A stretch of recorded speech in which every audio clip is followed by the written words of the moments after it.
মক্কা নগরীকে বলা হয় উম্মুল কোরা, সব শহরের মা, সব শহরের সেন্টার, পৃথিবীর নাভিস্থল। আল্লাহ তাআলা বললেন ওয়াহাদাল বালাদিল আমিন, আর এই নিরাপদ শহরের শপথ।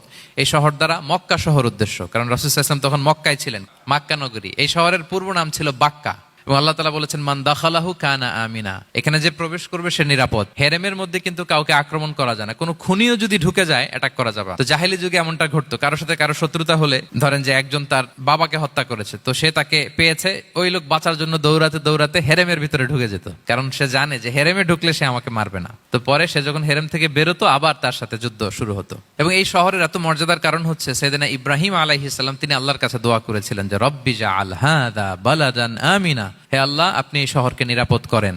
ওয়ারযুক আহলাহু মিনাস সামারাত, আর এই শহরের অধিবাসীদেরকে আপনি ফলমূল দিয়ে রিজিকের ব্যবস্থা করেন। এখনো দেখবেন যে সারা পৃথিবীতে যেই ফল নাই, মক্কাতে ওই ফল আছে। সারা পৃথিবী থেকে ফল ওখানে যায়, এবং মক্কার নেইবরিং সিটি তায়েফ, সেখানে অনেক ফল উৎপাদিত হয়, এখানে আসে। নিরাপদ শহর বালাদান আমিনা। এবং আল্লাহর হাবিব সাল্লাল্লাহু আলাইহি ওয়াসাল্লাম বলেছেন যে এই মক্কা শহর আমার সবচাইতে প্রিয় শহর।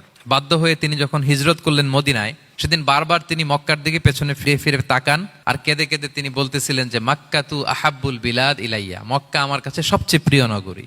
লাউলা উখরিজতু লামা খারাজতু, আমাকে যদি জোর করে বের করে দেয়া না হতো, আমি কোনোদিন মক্কা ছেড়ে অন্য কোথাও যেতাম না।